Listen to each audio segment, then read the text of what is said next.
Everyone, मैं मोनिका पुनिया स्वागत करती हूँ आप सभी का मेरे यूट्यूब चैनल पे। तो आज इस वीडियो के अंदर हम डिस्कस करेंगे जो हमारा एसएससी सीपीओ का 10 नवंबर का एग्जाम हुआ है उसके बारे में पूरी डिटेल से हम डिस्कस करेंगे। क्या पूछा गया था, कैसा लेवल था, कितने अटेम्प्ट किए हैं तो आप सेफ जोन में हो, और जो कल वाले एस्पिरेंट्स हैं उनको किन टॉपिक को फोकस करते हुए आगे की अपनी प्रिपरेशन करनी है या आगे कल को पेपर को डील करना है। सारी चीजों के ऊपर डिटेल में बात होगी, तो वीडियो में एंड तक बने रहना, आपको भी सारी चीजें क्लियर हो जाएंगी। सबसे पहले हम बात करते हैं जो एग्जाम का लेवल है।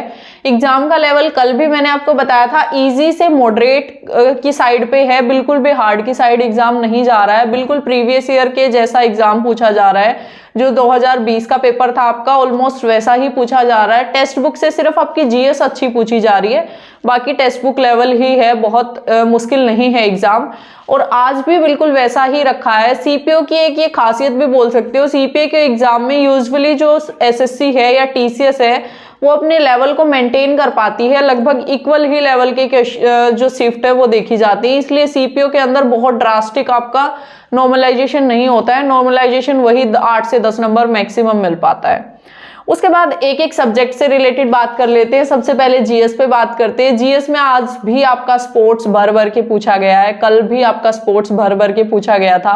पैरा ओलंपिक से क्वेश्चन आया है, आज आपका आईसीसी T20 से क्वेश्चन आया है, आपका समर और विंटर ओलंपिक से भी रिलेटेड क्वेश्चन आपका पूछा गया है। स्पोर्ट्स का कोई इवेंट पूछा गया है, कल फीफा का पूछा गया था, आज भी कोई एक इवेंट का होस्ट पूछा गया है 2023 में जो आपका इवेंट होने वाला है। उसके बाद जो आर्टिस्ट हैं आपके, आज किसी सितार वगैरह के आर्टिस्ट का घराना पूछा गया था, कल भी किसी बिरजू महाराज का पूछा गया था। तो आर्टिस्ट जो फेमस आर्टिस्ट वाला टॉपिक है उससे क्वेश्चन पूछे जा रहे हैं। डांस तो ये तो टीसीएस का मतलब फेवरेट से भी फेवरेट टॉपिक है, फेवरेट से भी ऊपर फेवरेट होता है ना, वो है। डांस से तो क्वेश्चन आता ही आता है। करंट तीनों ही शिफ्ट में कम पूछी गई है। सीपीओ की वैसे जो एनालिसिस दी थी मैंने, जिसके अंदर मैंने आपको बताया था टॉपिक वाइज कितने कितने क्वेश्चन पूछे जाते हैं, उसमें भी मैंने आपको दिखाया ही था पहले कि करंट कम पूछी जाती है। तो वही सिमिलर सिनेरियो हो रहा है, करंट बहुत ज्यादा नहीं पूछी जा रही। करंट अगर पूछी जा रही तो जैसे स्पोर्ट्स इवेंट वगैरह से रिलेटेड पूछ लिया, स्पोर्ट्स से रिलेटेड पूछ लेते हैं आपसे करंट। उसके बाद जो आपका पूछा गया है बैटल पूछी गई है, प्लासी की बैटल, कल बक्सर की बैटल पूछी गई थी। वर्नाकुलर एक्ट से रिलेटेड क्वेश्चन पूछा गया है। तो जो वाइसरायज के टाइम का टाइम था ना, टाइम पीरियड, उससे क्वेश्चन आते ही हैं। कल भी एक आया था सती प्रथा से रिलेटेड, आज वर्नाकुलर एक्ट से रिलेटेड आया है।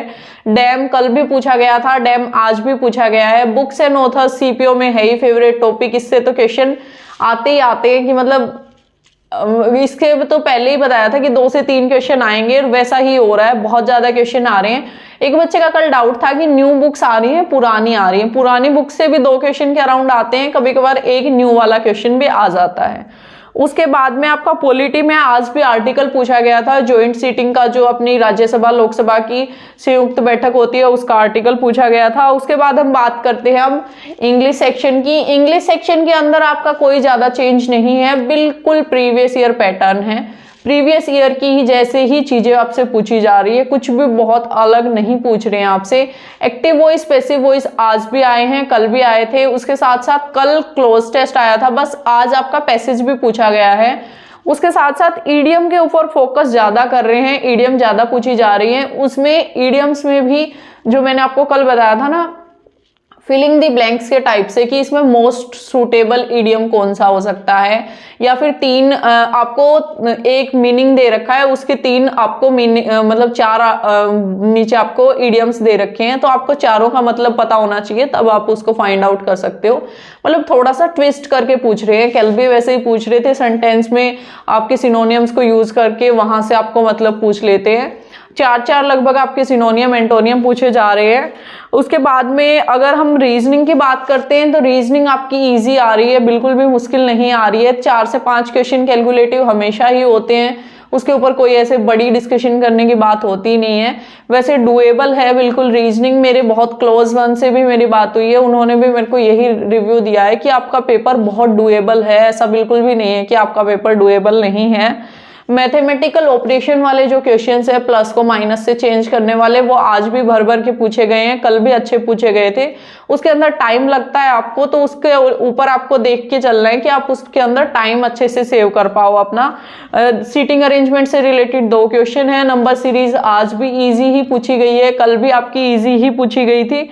उसके बाद में अगर मैथ्स की बात करते हैं तो मैथ्स में बिल्कुल कल वाला पैटर्न रहा है आपका। एडवांस और अर्थमेटिक इक्वल पोर्शन में आपसे पूछे जा रहे हैं। बहुत ज़्यादा टफ नहीं है, लेकिन कुछ क्वेश्चंस कैलकुलेटिव डेफिनेटली हैं, वो हमेशा ही होते हैं एग्जाम के अंदर। कभी भी एग्जाम को इस हिसाब से डिजाइन नहीं किया जाता है कि पूरा ही पेपर इजी कर दें।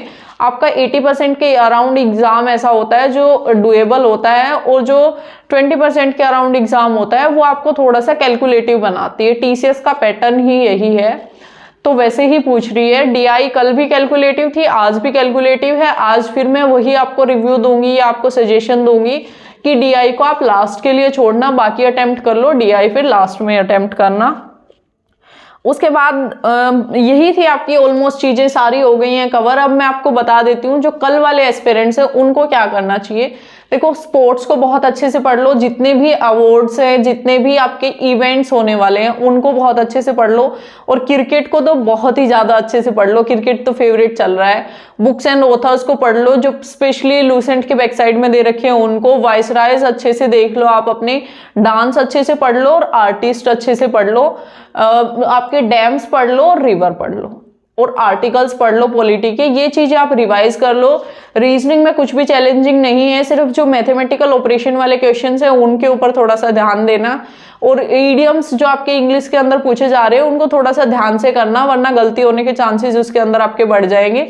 रीजनिंग में अपनी स्पीड मेंटेन करना, वरना मैथ्स आपका कंप्लीट नहीं हो पाएगा। यूजुअली एस्पिरेंट्स के साथ यही दिक्कत हो रही है कि मैथ्स वो कंप्लीट नहीं कर पा रहे हैं। एक तो टाइम कम होता है, वैसे ही सीपीओ के अंदर वैसे ही नहीं हो पाता है कंप्लीट अटेम्प्ट, तो फिर थोड़ा सा अगर आपने रीजनिंग के ऊपर टाइम वेस्ट कर दिया तो फिर और कम चांसेस हो जाते हैं कि आप अच्छे से अटेम्प्ट कर पाओ। तो इसलिए रीजनिंग में अपना टाइम सेव करना, मैथ्स के ऊपर अपना टाइम लगाना, डरने की बिल्कुल भी जरूरत नहीं है। आपका पेपर बहुत अच्छा जाएगा, बहुत आराम से आप अपना पेपर कर पाओगे।